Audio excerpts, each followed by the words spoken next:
Hello everyone, welcome to a brand new episode of Uncultured. My name is Spencer Walsh. Thank you so much for joining us here today. We got a packed, amazing episode to you today. Here's what we got. We're going to do 3 different topics. There should be enough with our mix in. Get the pun.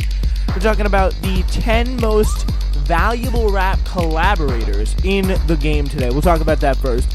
Next, we'll talk about our title topic, the Grammys. Who should have been nominated for Best Album? We'll take a look at some submitted ideas for the best albums. And I'm going to give my opinion on those. And then, afterwards, we're going to talk about the best hip-hop album release week from every year of the 2010s, which I really think is going to be a pretty fun topic to talk about. I'm looking forward to that one. All right, we got a great show. Hopefully, I'll time it right so we're not, up against the clock, not pushing, an hour, 25 minutes when we are done with this show. But anyway, thank you so much for joining us here live on this Friday night.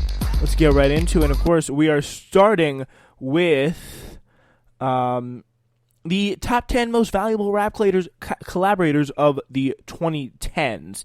And it is really, if you were not aware, collaboration is really the heart of hip-hop, from early 90s posse cuts like A Tribe Called Quest Scenario, from leaders of the new school to modern hits like Migos' Bad and Bougie featuring Lil Uzi Vert. The collaborators have made the song so much better for a big period of time, and just being able to play off each other's strengths. So, how boring would music be without the feature option, More often than not, the union is a win-win-win situation.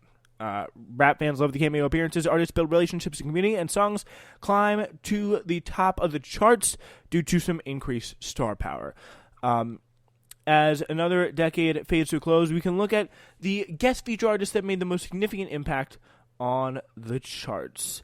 So, here's some of the ground rules. For the list, these are gathered from Billboard's Hot Rap Songs chart, which offers a complete picture of the genre's top performers.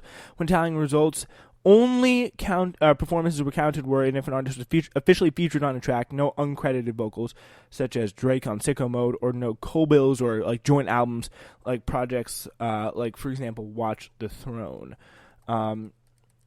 So let's, you know what? How about we start with We'll start with some near misses, some honorable mentions. Bruno Mars, was a dominant voice in early decade pop rap, with his rapsy, balladier vocals and production skills to B.O.B.'s number 1 hit, Nothing on You, Travis McCoy's Billionaire, Wiz and Snoop's Young, Wild and Free, and Bad Meets Evil's Lighters, and maybe, would you call Up 10 funk and hip hop song? I don't really know. Kanye West featured on 6 top 10 rap records, but his most successful feature came on Katy Perry's number 1 hit, E.T. Neo's Pitbull, Time of Our Lives was a big one. Young Thug's Camilo Cabello, Havana, and Travis Scott's on Kodak Black's ZZ all barely missed the cut, yet remain a pretty vital part of the decade's evolution. Coming up next, we start our countdown. Hello everyone, my name is Spencer Walsh. Here's what's happening on the Spencer Walsh Radio Network. We have Newsflash, always new every Sunday, and, of course, with new episodes occasionally on Thursday as bonus episodes. Also for you, we have Red Alert, new at 11 p.m. every Monday, Uncultured, new at 8:30 p.m., live at 8:30 p.m. every Friday, the best mix show in the game. And also, we have a brand new line out, repping your generation, insulting the old world, repping the young world. Our new OK Boomer merch line is out now. Check it out on Spreaker.com/TSWS. Okay, all right, we're going to get right into our countdown here.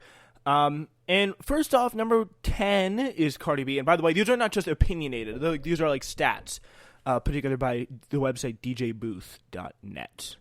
I don't know if there's a guy named DJ Booth or it's just a booth for DJs. That's the website, but I don't know. Anyway, so Cardi B has 4 top 10 hits, 36 weeks in the top 10, and 0 weeks at number 1. So with only 3 years of service time, Cardi B slips in the top 10 thanks to her collaborations with pop artists like Bruno Mars and, Trippin' in Finesse, always on the radio there. Maroon 5's Girls Like You, was another big one. Despite not reaching number one, G-Eazy's No Limit and Migos Motorsport spent 17 weeks on each on the chart and much longer on New York radio stations. Also really helpful on Cardi B's No Nonsense Bronx Energy. Cardi B also added 2 more minor hits, featuring alongside 21 Savage on DJ Khaled's Wish Wish, as well as Lil Nas X's third single, Rodeo. While she projects her Bodak Yellow persona on most of her features, Cardi sounds lighter on the opening verse of Finesse over a throwback beat from the late 80s. She kind of just glides across the track, flexing the diamonds and the Porsches, and I think that probably would be her best feature there. Actually, you know what? I mean, No Limit, though, is pretty good as well. I also like. I mean, she's definitely good at featuring, but one that would definitely not be there is the "Girls Like You, girls like you." All right, but next up is Quavo, and I think Offset's got to be on here too. He's probably my favorite artist who's probably done the best collabs, in the big way here. So it's my personal opinion, but the numbers don't lie. So yeah, number 9's Quavo here. Much like Cardi, the Migos member Quavo slides in the top 10 thanks in large part to DJ Khaled's star-studded 2017 pop hit, I'm the One, yeah. Ooh. Yeah, so yeah, propelled by the late decade success of Bad and Bougie, Quavo quickly became a reliable ally for trap house raps filled with airy auto-tune flexes and skirt ad-libs. So yeah, while Huncho has collaborated with fellow Atlantans in recent years in Pick Up the Phone, his biggest guest verses have came in link-ups with Post Malone, and congratulations, who can forget that one? That was like when I was in 8th grade. Oh my God. And Drake on Portland. So yeah, Quavo joined Travis Scott in bolstering Drake's 2017 More Life single Portland, contributing both a hook and a verse. The record features everything pretty much we love about Quavo, and at his best with good people and good production, not just putting in no effort in anything that he does. All right, number 8 is Future. From beginning to end, Future has really been one of hip-hop's biggest voices of the decade, and has yet never reached a number as a featured or lead artist. His instantly recognizable guttural vocal quality became an unlikely go-to for repetitive hooks on YG's Racks, Drake's Grammys, and a pair of DJ Khaled tracks like Do You Mind and I Got the Keys. By the way, he has 10 top 10 hits, 80 weeks in the top 10, and 0 weeks at number 1. And for Quavo, he has 4 top 10 hits, 57 weeks in the top 10, and 13 weeks at number 1. Number 7 is all right. We got to do Future's best first here. Number 7 is Ace Hood's Bugatti. I woke up in a new Bugatti. Like, that's number 1. Like, that's one of the biggest ones in it's the biggest songs of 2013. No questions asked there. I think for sure. That is without a doubt there. Number 7, 2 Chainz. 2 Chainz is always really sounds like he has fun in the studio, which, I mean, he probably is. Probably why he gets also invited to keep working with his friends. His humor and bouncy delivery appear on a handful of minor hits, such as Juicy J's Bands Make Her Dance and YG's Big Bang and K-Camp's Cut Her Off. But his work with Nicki Minaj's Bees in the Trap and Drake's All Me, as well as A$AP Rocky's Posse Cut Fucking Problems, are among the College Park natives' standout selections, and ones I've done the most for him in this countdown. His best spot was on No Problem, which is kind of off of his normal brand, but that really added to the song in a big way, in my opinion, there. So, number 6, Chris Brown, 11 top 10 hits, 147 weeks in the top 10, and 3 weeks at number 1. Before Ty Dolla $ign, The Weeknd, and even Justin Bieber became go-to options for lush male R&B hooks, Chris Brown was kind of hip-hop's guy. Just 20 years old when the decade began, Brown sounded young and pure on Twista's 2010 hit Make a Move, making it hard to take his advances on a stripper seriously. As his voice matured, however, Brown continued to deliver smooth hooks. I mean, he hadn't really fully hit puberty yet when he was first entering the music scene. His resume includes Meek Mill's All Eyes on You with Nicki Minaj, Ace Hood's Body to Body, and a pair of DJ Khaled tracks, including Do You Mind and Take It to the Head. But, yeah, I think we got to go with the best verse here off of the Pink Print track only. Number 5 is Mr. Freeway Dope Boy Rick Ross himself, coming in on this track. Rick Ross has a presence about him when he raps that demands you listen. I mean, the man has 12 top 10 hits, 135 weeks on the top 10, and 13 weeks at number 1. However many times he drops bars about Bugatti, Givenchy, whatever luxury brands he fancies at the time. Of course, Ross's ethos gels perfectly with DJ Khaled, who's also a big, tough player in the hip-hop game as well. He featured him on 5 of his top 10 hits, including I'm On One, All I Do Is Win, as well. Although Ross features continually did win this decade, he caught deserved flack for a verse on Rocco's UOENO, where he delightedly recounts a date rape. So that's a little awkward. Ross was also pretty problematic on Meek Mill's What's Free, ending his most solid guest performance of the decade with homophobic jabs at 6ix9ine, but still it was pretty good.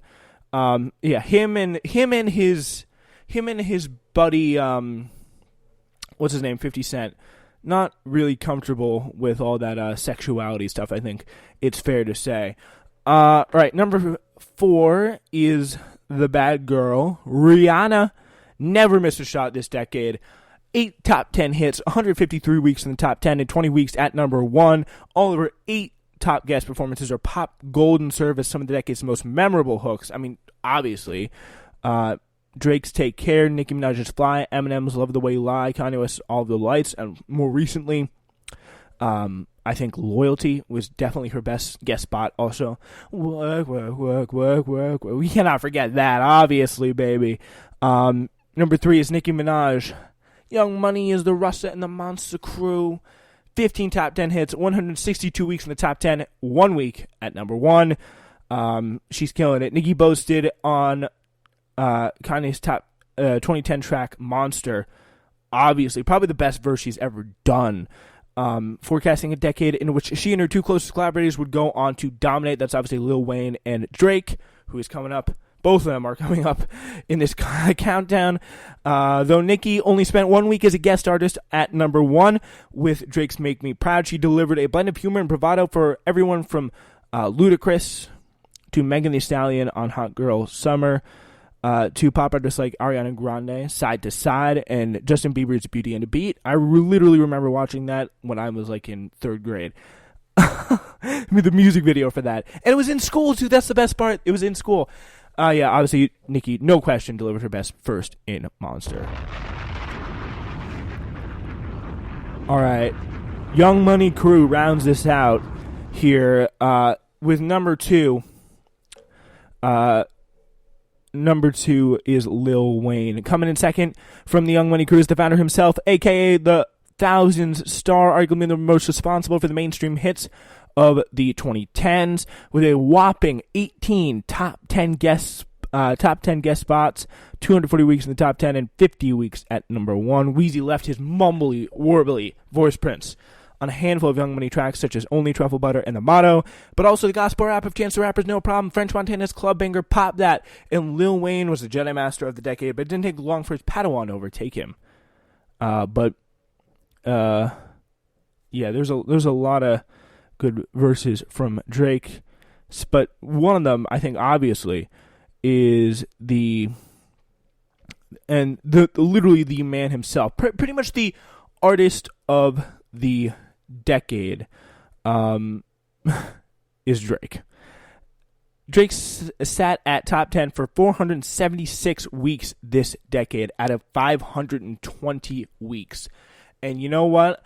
I'm going to pull out my calculator, and I'm going to do the math on that. That is, again, 476 out of 520 weeks. He was on the top 10 for 91% of the decade, which officially, again, pretty crazy stuff. Those numbers don't even include Travis Scott's smash hit Sicko Mode, which doesn't officially feature the Toronto megastar. He may not be cool enough for the hipsters that can't flog, but still he's easily the most decade's valuable collaborator.